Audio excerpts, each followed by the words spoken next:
반갑습니다. 사랑하는 동숙의 성도 여러분, 오늘도 주님 열어주신 복된 하루, 희망찬 하루가 되기를 바랍니다. 기도합시다. 하나님, 오늘도 저희들에게 새날을 주셨습니다.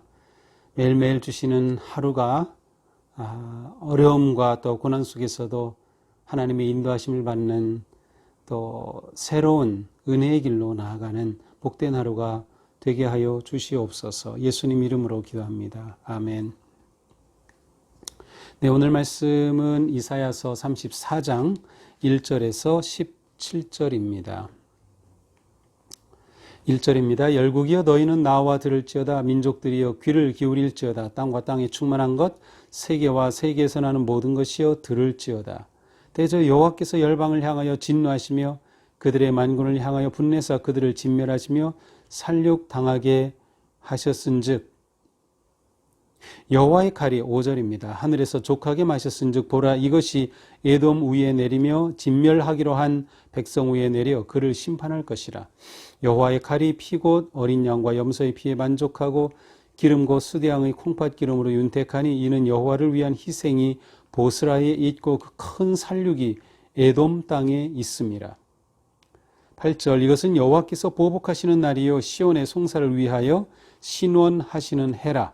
에돔의 시내들은 변하여 역청이 되고 그 티끌은 유황이 되고 그 땅은 불붙는 역청이 되며 낮에나 밤에나 꺼지지 아니하고 그 연기가 끊임없이 솟아오를 것이며 떠오를 것이며 세세에 황무하여 그리로 지날 자가 영원히 없겠고 그들이 12절 국가를 이으려 하여 귀인들을 부르되 아무도 없겠고 그 모든 방백도 없게 될 것이요 13절 그 궁궐에는 가시나무가 나며 견관 성에는 엉겅퀴와 새품이 자라서 승냥이와 굴과 타조의 처소가 될 것이니 16절 너희는 여호와의 책에서 찾아 읽어보라.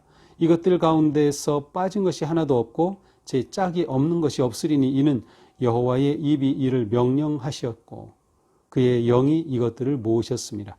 여호와께서 그것들을 위하여 제비를 뽑으시며 그의 손으로 줄을 띄어 그 땅을 그것들에게 나누어 주셨으니 그들이 영원히 차지하며 대대로 거기에 살리라. 아멘. 네, 오늘 말씀은 먼저 열방에 대한 심판의 말씀으로 시작이 됩니다. 1절 열국이여 너희는 나와 들을지어다. 민족들이여 귀를 기울일지어다. 사실 우리가 이제 이사야서를 계속 보면서 13장부터 24장까지에 걸쳐서 여러 많은 나라들에 대한 하나님의 그 심판의 메시지를 우리가 보았습니다. 지도를 보면서 했던 기억이 나시죠? 그래서 이스라엘 주변 나라들과 먼 나라까지 하나님의 심판이 임하는 그러한 경고와 또 심판의 메시지를 우리가 보았습니다. 그런데 오늘 다시금 34장에 와서 열국이여 또 민족들이여라고 하면서 열방을 향한 하나님의 심판의 메시지가 선포되죠. 2절입니다. 여호와께서 열방을 향하여 진노하시며 그들의 만군을 향하여 분내사 그들을 진멸하시며 그래서 하나님께서 열방을 향하여 진노하시고 그들을 진멸하시겠다고 말씀하십니다.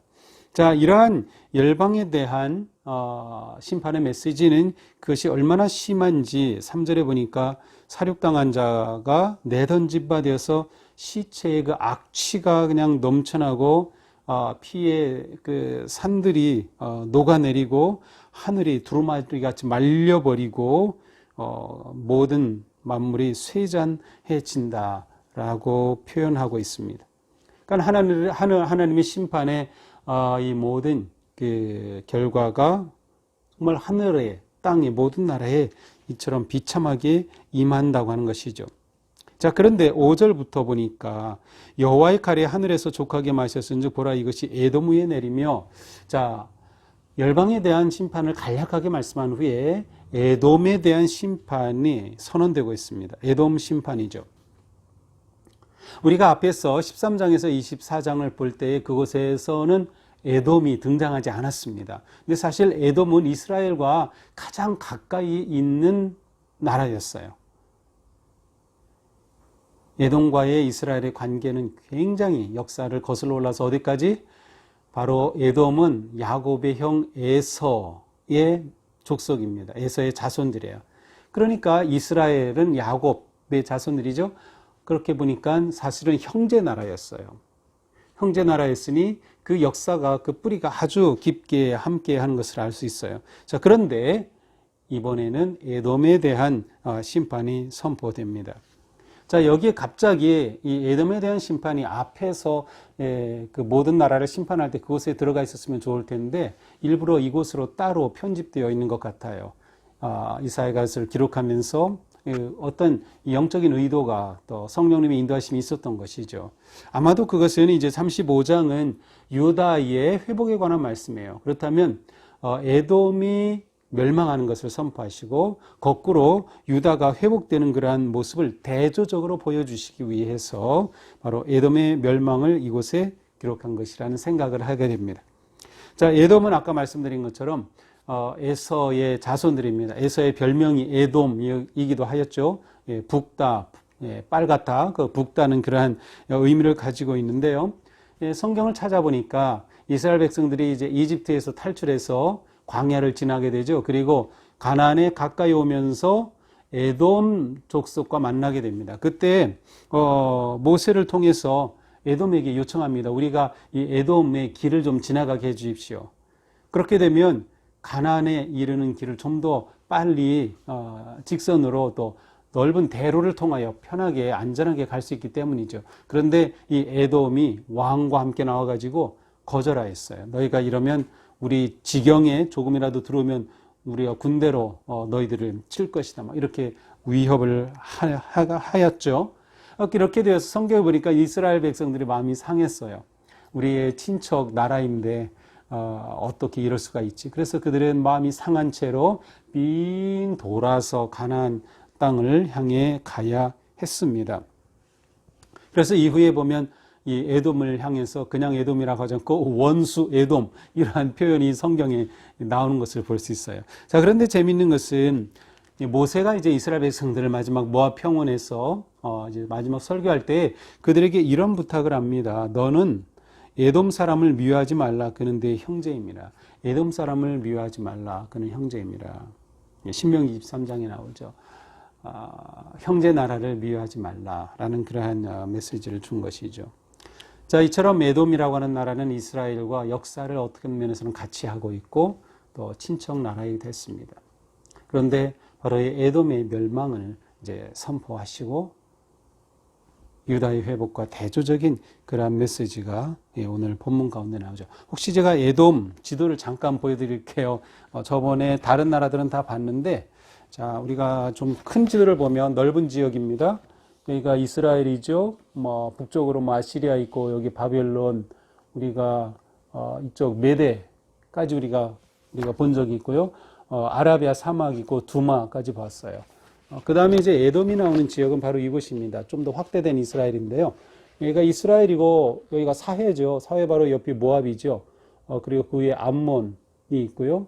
아람 혹은 그 다메섹이 있는데 에돔이 바로 여기입니다. 그러니까 이스라엘 백성들이 출애굽해서 이쪽으로 쭉 와서 광야를 지나고 에돔을 통과해서 곧장 올 수 있었는데 여기서 거절하니까 삥 돌아가지고 갈 수밖에 없었어요. 그러니까 에돔은 바로 그 가장 그 이스라엘과 붙어 있는 나라이기도 하죠.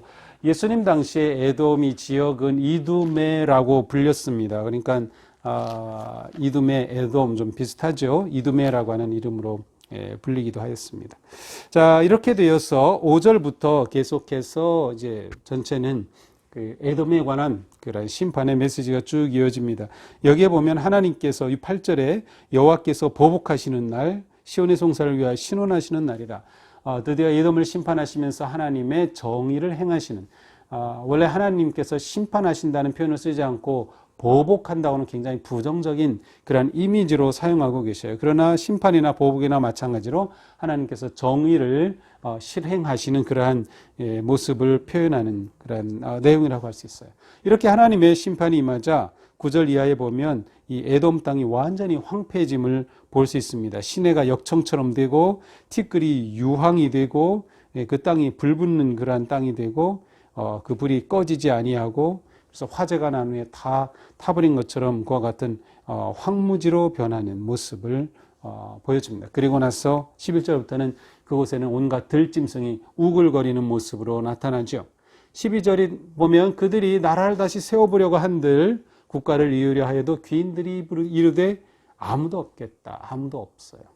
나라를 세울 사람조차 없는 거죠. 방백도 없어. 지도자로 세울 만한 사람이 없는 거죠. 결국 13절처럼 궁궐에는 가시나무가 가득하고 견고한 그 성에는 엉겅퀴와 새품이 자라서 아주 황량해지고 말 것이다 라는 것입니다.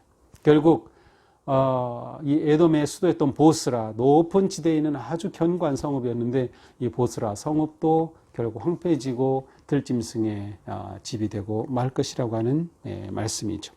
마지막 16, 17절입니다. 너희는, 자, 여기서 이제 16절에서 너희는 이스라엘 백성들을 향한 하나님을 아는 사람들을 향한 메시지예요. 그러니까 15절까지는 에돔을 향하였지만 16절 너희는 여호와의 책에서 찾아 읽어보라. 이것들 가운데 하나도 빠진 것이 없고 지짝이 없는 것이 없으리니 여호와의 입이 이를 명령하셨고 그의 영이 이것들을 모으셨습니다.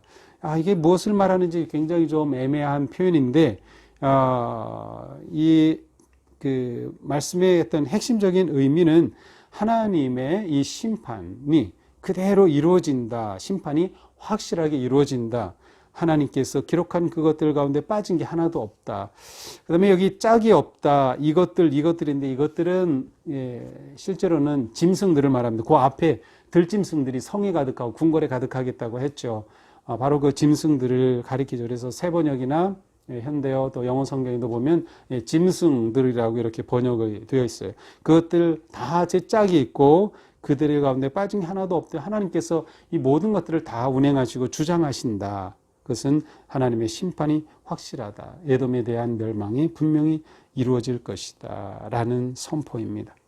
근데 오늘 말씀을 보면서 우리는 하나님의 정의는 반드시 이루어진다. 그래서 에돔이 끝까지 남아 있었어요. 어쩌면 이사야의 메시지를 듣던 아니면 이사야의 이 책을 읽던 하나님의 백성들은 그래 그렇구나. 에돔은 그럼 어떻게 되는 거야? 에돔 우리와 친척 나라였던 에돔은 어떻게 되지?